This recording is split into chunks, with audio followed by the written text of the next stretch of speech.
दोस्तों, आज की कहानी का शीर्षक राम जी से नफरत करने वाली मंथरा पिछले जन्म में कौन थी। इस कहानी को सुनने से पहले चैनल को सब्सक्राइब करें और बेल आइकन को दबाएं। यह पहेली महाराजा दशरथ की पटरानी महारानी कैकेयी की दासी मंथरा के संबंध में है। मंथरा के पैर टेढ़े, कान शरीर के आकार के हिसाब से बड़े, उसकी आंखें भैंगी और दांत बाहर को निकले हुए टेढ़े मेढ़े थे। उसकी पीठ पर एक बड़ा सा कुगड़ निकला हुआ था, किंतु भगवान राम की माता कैकेयी का पालन पोषण करने वाली धाय माता थी। वह इसलिए प्रभु राम उसको नानी कह के बुलाते थे और उनके चरण स्पर्श करते थे। कभी भी मंथरा को उन्होंने दासी नहीं माना था। अब सुनिए मंथरा कौन थी और उसने क्या पुण्य किए थे जिसमें उसको सभी देवताओं सहित भगवान शिव के आराध्य साक्षात परम ब्रह्म स्वरूप भगवान श्री राम और उनके अंशावतार श्री भरत, शत्रुघ्न और लक्ष्मण के पालन पोषण करने, उनकी बाल लीलाएं देखने और फिर उसके कारण ही प्रभु को वन जाने का और राक्षस वध करने के काम में सहायक बनी थी। अगर वह ऐसा नहीं करती तो राम जी का वन गमन नहीं होता, तो दुष्ट राक्षस कैसे मारे जाते। अर्थात ईश्वर जो करता है किसी न किसी बहाने से करता है, वही प्रभु राम ने किया था। दोस्तों, कहानी शुरू करते हैं मंथरा के पूर्व जन्म की। दैत्यराज हिरण्यकश्यप के पुत्र भक्त प्रहलाद के पुत्र का नाम विरोचन था। महान व्यक्ति का पुत्र महान ही होता है। उसी प्रकार भक्त प्रहलाद जब अपने पिता के मृत्यु के बाद राजा बने तो उन्होंने भगवान विष्णु की भक्ति के साथ अपने कुल परंपरा अनुसार ही राज्य किया और राक्षस लोग उन्हीं परंपरा के साथ रहे जो पूर्व में करते थे। अब फर्क इतना कि राक्षस लोग भगवान विष्णु को भी आराध्य मानते थे और वहीं से शिव और विष्णु दोनों की ही कृपा प्राप्त कर रहे थे, किंतु राक्षस होते हुए वैष्णव बनने के कारण उनके अंदर सद्गुण आ गए थे। ज़्यादा लोग वैष्णव अर्थात शाकाहारी और नियमित संध्या पूजन करने वाले थे।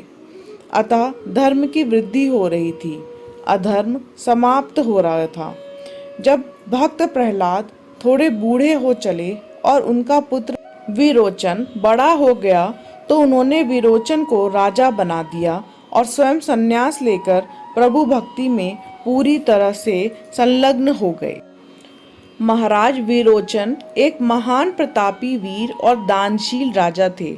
उन्होंने दिग्विजय यज्ञ किया जिसमें उन्होंने गुरु शुक्राचार्य की मदद से 10 दिशाओं में दिग्विजय प्राप्त की, जिसमें उन्होंने स्वर्ग के राजा इंद्र को हराकर उनका सिंहासन भी अपने अधीन कर लिया और त्रिदेवों को छोड़कर उसने सभी को अपने अधीन कर लिया।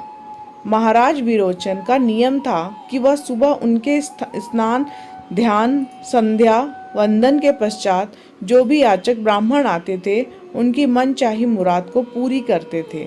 उसके बाद ही अन्न जल ग्रहण करते थे। उधर स्वर्ग छिन जाने से परेशान दुखी आत्मा इंद्र भगवान विष्णु की शरण में जाते हैं, उनसे त्राही माम करते हैं और अपनी व्यथा बतलाते हैं।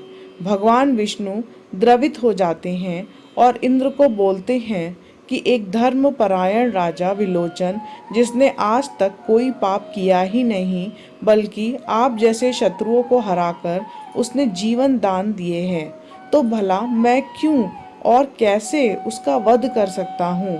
वह बहुत धर्मपरायण, दानी और कर्तव्यनिष्ठ राजा होने के साथ मेरे परम भक्त प्रहलाद का पुत्र है, अतः मैं उसका कभी भी अनिष्ट नहीं कर सकता। फिर प्रभु मेरे इतने तपस्या के बाद जो इंद्र पद दिया है वह किस काम का, अगर हम उसका भोग भी ना कर सके। कोई तो उपाय बताइए।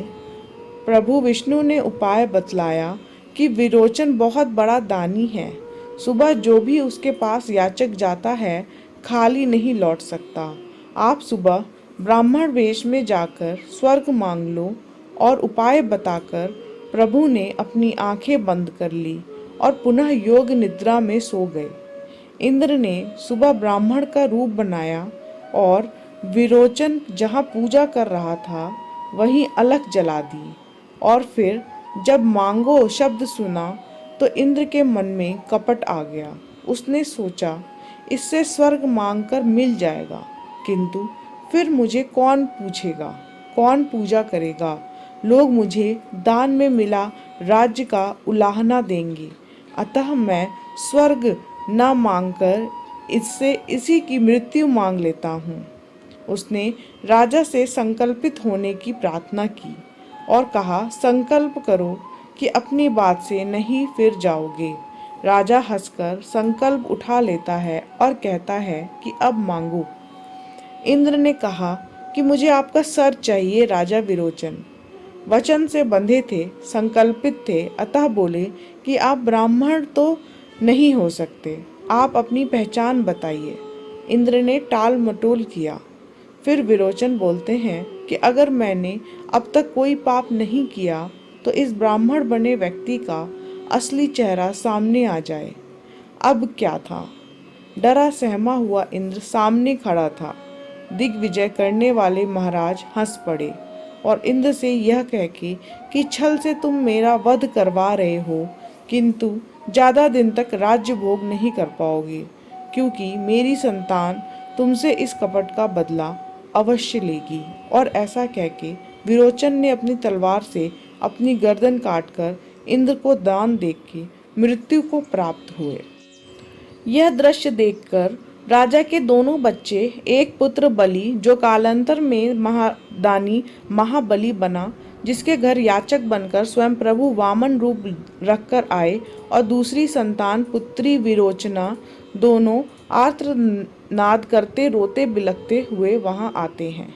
बालक बलि और बुजुर्ग भक्त प्रहलाद और सभी लोगों की प्रार्थना के बाद भी इंद्र ने विरोचन का सर नहीं लौटाया, जिससे उनके दाह संस्कार के लिए बिना सर की लाश को दाह नहीं हो ही नहीं सकता था। इंद्र जा चुका था। बलि अभी बहुत छोटा था। बिना लड़े और बिना इंद्र को हराए हुए पिता का सर नहीं मिल सकता था। अतः विरोचन ने अपने दादा श्री प्रहलाद का आशीर्वाद लेकर स्वर्ग पर आक्रमण कर दिया। राजकुमारी विरोचना सभी प्रकार के अस्त्र शस्त्र से सुशोभित थी और उसने सारी राक्षसी विद्याएं सीख रखी थी। उसने स्वर्ग पर अचानक आक्रमण करके रास रंग में डूबे देवताओं पर नागवाणों की वर्षा कर दी और सभी देवताओं को बंदी बना लिया। भाई राजकुमार बलि ने पिता का सर लेकर युद्ध विराम की घोषणा कर देते हैं, किंतु राजकुमारी इंद्र सहित अग्नि, वरुण, पवन आदि किसी देवता को जिंदा न छोड़ने पर अड़ गई थी। नागों के जहर से सभी देवता चित्कार कर रहे थे।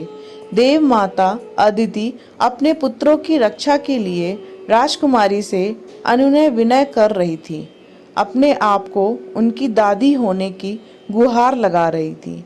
जब कोई विनय अनुनय नहीं मानी तो अदिति ने दोनों हाथ जोड़कर घुटनों पर बैठकर परम प्रभु विष्णु की आराधना स्तुति की। भगवान प्रकट होते हैं और राजकुमारी से देवताओं को छोड़ देने का आग्रह करते हैं। राजकुमारी अपनी विद्या के अभिमान में भगवान विष्णु का तिरस्कार करती हैं, उनको दुर्वचन कटु वचन बोलती हैं, जिससे प्रभु गरुण शक्ति का आवाहन करते हैं और हजारों गरुण प्रकट होकर सभी नागों को खा जाते हैं और देवताओं को मुक्त कर देते हैं। किंतु राजकुमारी अपने पिता के साथ हुए कपट से क्षुब्ध थी, अतः वह स्वयं गरुण सेना पर आक्रमण कर देती है और तलवार लेकर उनके पंख काटने लगती है। यह देखकर श्री भगवान के वाहन गरुण क्रोधित होकर उस राजकुमारी पर सेना के साथ टूट पड़ते हैं। इतने सारे पक्षी और अकेली महिला चारों तरफ से चोंच पंजे के प्रहार से उसके अंग भंग हो जाते हैं। उसकी आंखें टेढ़ी, पैर टेढ़े, कान भयानक हो जाते हैं, पीठ को नोच देते हैं, जिससे उसकी पीठ पे इतने घाव हो जाते हैं कि वह सूजकर कुबड़ की गठरी बन जाते हैं, जिसके कारण उसकी कमर झुक जाती है और शक्ल बेशक्ल भयानक हो जाती है। देव दानव युद्ध समाप्त हो चुका था। देवता स्वर्ग पर काबिज थे और दानव पृथ्वी और पाताल दोनों के स्वामी थे। अब राजकुमार बलि राजा बन चुके थे और प्रहलाद और शुक्राचार्य की सहायता से राज्य चला रहे थे, किंतु भयानक शक्ल और सूरत बिगड़ जाने के कारण लोग राजकुमारी का मजाक उड़ाते थे और उस पर हंसी करते थे। इससे क्षुब्ध होकर राजकुमारी हमेशा शत्रु भाव से भगवान विष्णु को नियमित सुबह शाम दोपहर रात भर सिर्फ उनको गालियां देती रहती थी। कालांतर में उसकी मृत्यु हो जाती है, किंतु मृत्यु समय भी वह अपने कुबड़ और कुरूप स्वरूप को याद करते हुए मर जाती है। वेदों उपनिषदों में वर्णित है और यह प्रमाणित भी है कि व्यक्ति अपनी अंतिम सांस लेते समय जिस चीज में उसकी स्मृति होती है उसको अगले जन्म में उसी के अनुसार जन्म मिलता है। यही कारण था कि राजकुमारी की स्मृति अपने कुबड़ कुरूप में थी, इसलिए जब उसका पुनर्जन्म हुआ तो वह कुबड़ आदि के साथ उसी प्रकार के शरीर में कमी के साथ जन्मी, किंतु पूर्व जन्म में बैर भाव से उसने पूरी जिंदगी प्रभु का स्मरण किया था। अतः प्रभु ने उसको इस जन्म में बाल लीला आदि के वह समस्त सुख दिए जो हजारों साल तपस्या के उपरांत मनु, शतरूपा और दशरथ कौशल्या के रूप में दिए थे। पिछले जन्म में भी वह बैर भाव से प्रभु का स्मरण करती थी और इस जन्म में शुरू से ही भगवान विष्णु की विरोधी और राम जी का विरोध घृणा करती थी, किंतु वह आठों पहर राम जी का स्मरण करती थी। बैर भाव से या प्रेम भाव से या किसी भी भाव से जो प्रभु का स्मरण करता है, प्रभु उसका स्मरण करते हैं। प्रभु अपने भक्तों का भजन स्मरण करते हैं। भगवान अपने भक्त का भजन अर्थात स्मरण करते हैं और मंथरा तो उनकी 2 जन्म से भक्त थी, फिर उसका भजन भला क्यों नहीं करते प्रभु। आशा है आप लोगों को मंथरा के पूर्व जन्म की कथा अवश्य पसंद आई होगी। यदि कहानी पसंद आए तो लाइक करें, शेयर करें, चैनल को सब्सक्राइब करें और बेल आइकन को दबाएं। धन्यवाद।